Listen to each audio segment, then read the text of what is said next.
সারাটা জীবন তো দুনিয়া দুনিয়া করেই কাটাইলাম, আমি আখিরাত কি গুছাইলাম? আর দুনিয়া মাযরাতুল আখিরা, এই দুনিয়াটা হলো আখিরাতের ক্ষেত স্বরূপ। একজন কৃষক যেমনি ভাবে বিভিন্ন সিজনের সময় তার একটি টার্গেট থাকে যে যে সময় আমার এই দুলাখটা উঠে যাবে, আমি এই টাকাগুলো আমি এই কাজে ব্যয় করব, সেইভাবে সে কি করে? চাষাবাদ করে। কিন্তু আমি মুমিন মুসলমান, আমার রাসূল যে আমাকে বলে দিলেন দুনিয়া মাযরাতুল আখিরা, তোমার দুনিয়ার 60-70 বছরের জিন্দেগি তোমার এটা হলো তোমার কৃষি কাজের মতো, তোমাকে আখিরাতের কৃষি হিসেবে দুনিয়া তোমাকে প্রেরণ করা হয়েছে। তুমি যত বড় তুমি আখিরাতের ফসল তুমি দুনিয়া থেকে উপার্জন করে নাও। আর আমরা এই রঙিনা দুনিয়াতে এসে আমরা আখিরাতকে ভুলে গেছি। আমরা দুনিয়া থেকেই শুধু আমরা দুনিয়া উপার্জনের জন্য ব্যস্ত।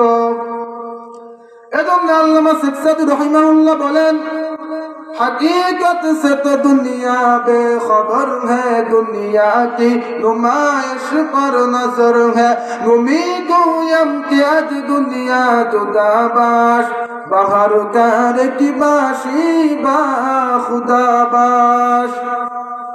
এজন্য আল্লাহর ওলি আল্লামা শেখ সাদী রাহিমাহুল্লাহ বলেন তার শেরের ভিতরে, হাকিকত সে তো দুনিয়া বেখবর है, তুমি তো দুনিয়ার বাস্তবতা থেকে বেখবর। দুনিয়া কি নুমাইশ পর নজর হে, তোমার নজর তো দুনিয়ার স্বাচ্ছন্দ্যের উপর, তোমার নজর তো দুনিয়ার রঞ্জনের উপর। আর তাইছাড়া তোমার তো কোনো জায়গায় নজর নাই।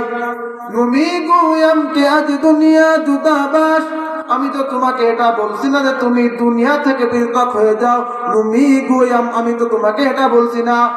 নুমি গুয়াম কে আজ দুনিয়া জুদাবাস, তুমি দুনিয়া থেকে পৃথক হয়ে যাও, বরং আমি তোমাকে এটা বলছি বাগার কারে কি বাসি বা খুদাবাস, তোমার জিন্দেগিতে তোমার সর্বক্ষণ হায়াতে তুমি তোমার সাথে আল্লাহকে নিয়ে তুমি চলাফেরা করো।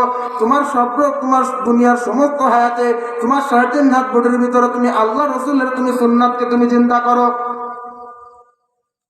এজন্য ভাই ও বুজুর্গনেরা, পর্দাওয়ালা মা বোনেরা, আমাদের কলবের ভিতরে এই রোগটা হলো সব থেকে মারাত্মক, হুব্বুদ দুনিয়া, দুনিয়ার ভালোবাসা।